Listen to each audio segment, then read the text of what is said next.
Imagine si depuis ta naissance, on t'avait menti. Et si le froid n'était pas ton ennemi, s'il ne rendait pas malade et si tu n'avais aucune raison de le subir, ni même de le combattre. Mais qu'au contraire, il était en réalité un précieux allié pour ta santé, ton bonheur et paradoxalement te permettre de repousser tes limites pour t'améliorer mentalement et physiquement. Mais que toi, depuis tout ce temps, tu n'avais rien vu.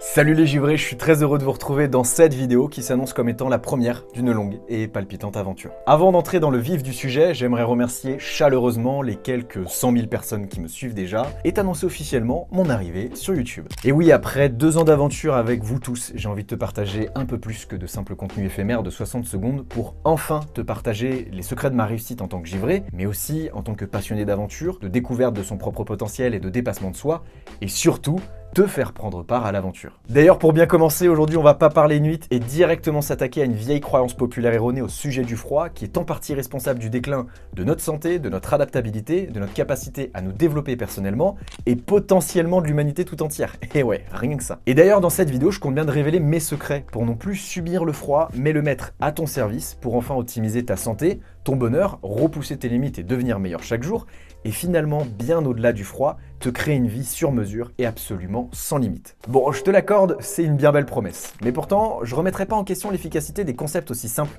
que ceux que je vais partager aujourd'hui. Donc ce que je te conseille, c'est simplement d'être ouvert d'esprit, curieux, de tester et d'en juger par toi-même. Allez, sans plus attendre, c'est le moment de rentrer dans le vif du sujet, et accroche-toi parce qu'on va faire un pas de géant dans le passé.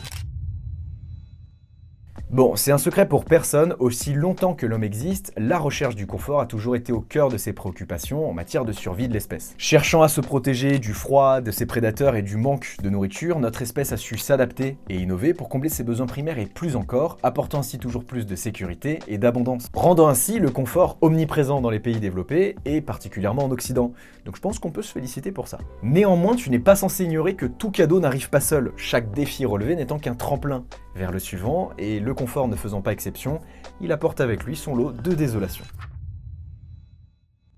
En effet, si notre environnement a énormément changé ces dernières dizaines de milliers d'années, de par l'apparition de l'agriculture, l'accès à l'eau potable, aux soins, à l'abondance des ressources, l'opportunité de subvenir à ses besoins primaires par le biais d'un salaire, et donc d'un travail, et même si celui-ci consiste seulement à dévoiler son anatomie au monde entier sur OF, bah ouais, pourquoi pas. D'ailleurs, je sais même pas pourquoi je fais des vidéos moi, je pourrais faire ça.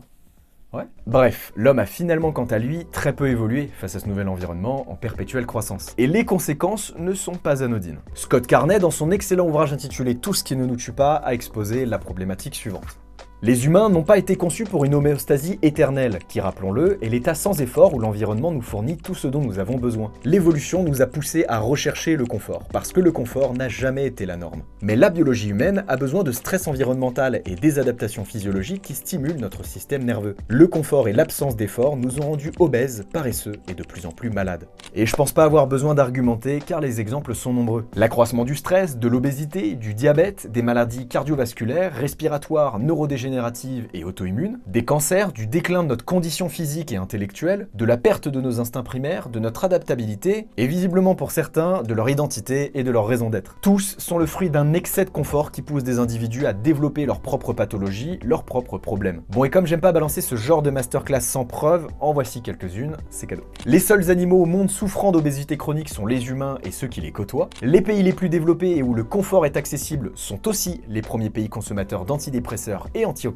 Et enfin, les 3 premières causes de mortalité dans le monde sont les cancers, les pathologies cardiovasculaires et respiratoires. Et même si on pourrait mettre ça sur le dos du vieillissement de la population globale par facilité, t'es suffisamment intelligent pour comprendre que notre mode de vie y est aussi pour beaucoup, et qu'un mauvais vieillissement résulte avant tout d'une mauvaise qualité de vie avant d'être un processus naturel. Bon, je voudrais pas être alarmiste, même si généralement quand quelqu'un dit ça, c'est qu'il l'est, mais face à un tel constat, la question qu'on est en droit de se poser est la suivante. L'humanité se serait-elle donné cœurs et âme des millénaires durant à la conquête d'un idéal qui s'avère être devenu un obstacle à sa croissance et sa prospérité, voire peut-être même son propre tombeau?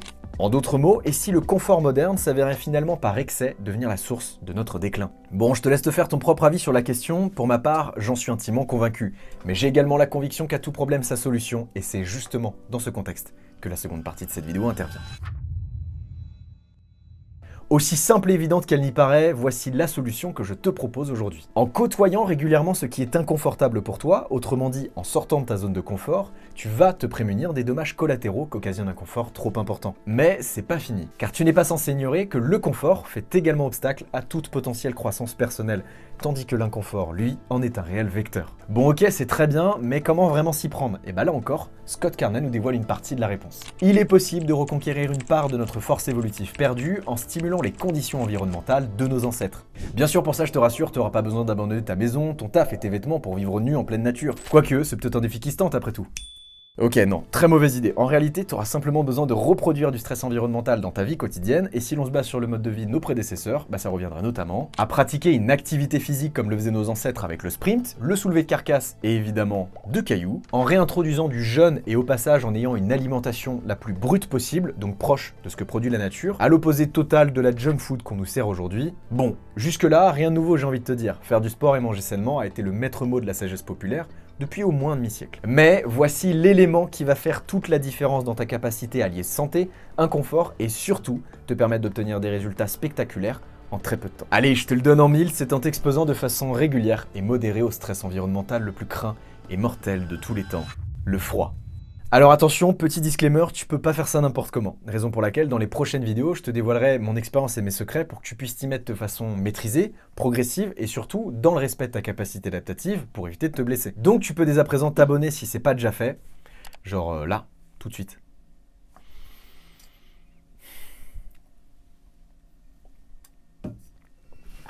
Bon allez, comme je suis sympa, avant de te laisser explorer ton inconfort, je vais te dévoiler un dernier secret. Et oui, parce que optimiser ta santé, prévenir l'apparition de pathologies mortelles et augmenter significativement ton espérance de vie, c'est déjà une très bonne chose en soi.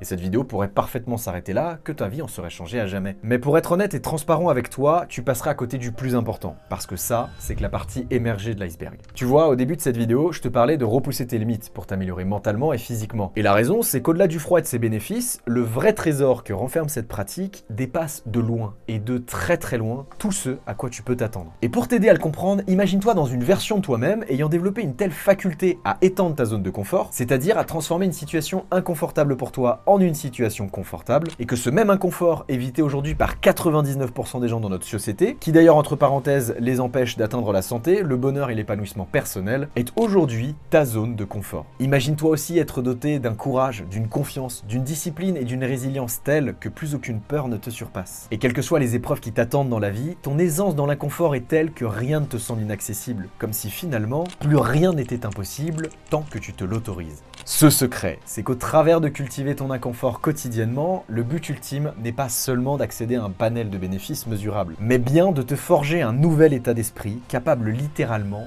de vivre sans aucune limite. Voilà tout mon givré, sur ces belles paroles, comme tu l'auras compris, fais régulièrement un pas dans ton inconfort, et quant à moi, il ne me reste plus qu'à te souhaiter bon courage et à bientôt pour la suite de l'aventure. Ciao.